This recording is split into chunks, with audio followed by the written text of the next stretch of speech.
Hi everyone, it's Mrs. Kane here to teach you about author's purpose. When you're reading, it's always important for you to figure out the author's purpose for writing, and his or her attitude toward the topic he or she is writing about. Since the author doesn't usually come out and say it, the reader must look for hidden meanings, sort of like a detective. A good reader thinks about the words the author uses to help him make his or her point. When possible, it is helpful for the reader to think about the author's life and what events might have made him or her feel a certain way. Let's look back to what you might already know. The pie method. Perhaps you've learned before that the answer to the question, why did the author write this piece, is to look for pie, persuade, inform, or entertain. Did the author give you a piece of persuasion pie? Was he or she trying to change your mind, make you do or believe something? Did the author slice you up a piece of informational pie? Did he or she share information with you or teach you something new? Maybe he or she taught you how to do something. Or maybe the author was simply feeding you a yummy, gooey piece of entertainment pie. Did they try to make you laugh, allow you to sit back, relax, and enjoy the story? Let's take a look at an example and see if we can figure out the author's purpose for writing. Tourism that takes responsibility for the protection of cultural tradition and land is called ecotourism. As ecotourists, we should be aware of the impact that we have on the places that we visit. To ensure that future generations can enjoy these places as much as we do, we must be sure to use resources like water and electricity wisely. We must also respect and support the cultural traditions of the places we visit. In this way, these places will maintain the qualities that made them unique in the first place. Okay, to determine author's purpose, I like to begin first by determining what it is not. This paragraph is not to entertain. I know that because of the text features and how it reads.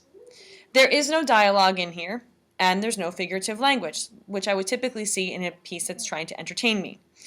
It also reads like a piece of nonfiction, so I can automatically dismiss the author's purpose as being to entertain.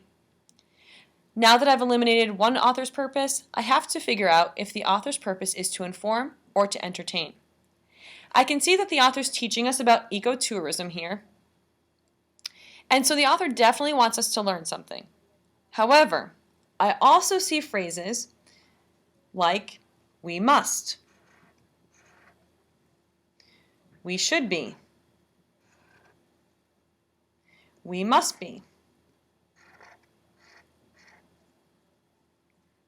And this clues me into the idea that the author is telling me to do something. This is a good time to tell you that the author's purpose is always one of these three pieces of pie. It is not multiple. So we can't have to inform and persuade. It's one or the other. So you can see here that the author is telling us to do something with we should be, we must be, we must. We have a piece of persuasion pie.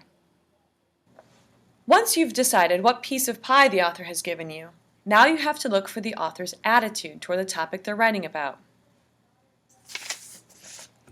This requires you to ask yourself some questions, like, has the author presented all sides of the argument or issue?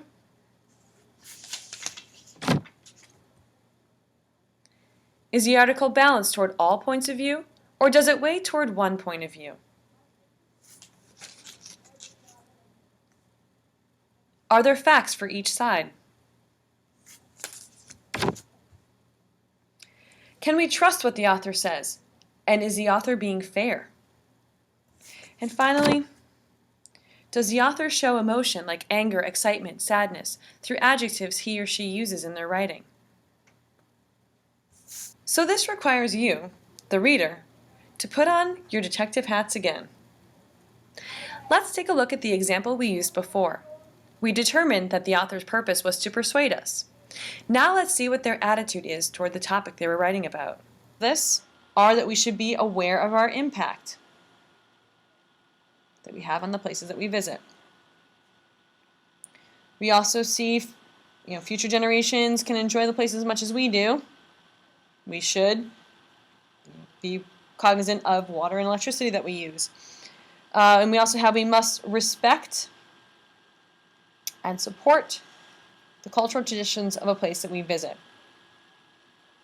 When we take these phrases into consideration, we can see that the author thinks ecotourism is a good idea and feels positively about ecotourism. So, I'd say that the author's attitude toward this topic of ecotourism is that he or she is appreciative toward the topic. Okay, so once we have the full picture of the passages we're reading, both the piece of pie and the author's attitude, we're on our way for understanding why an author has written the piece that we've read. I hope you have a better idea of how to find author's purpose in the future, and thank you for watching.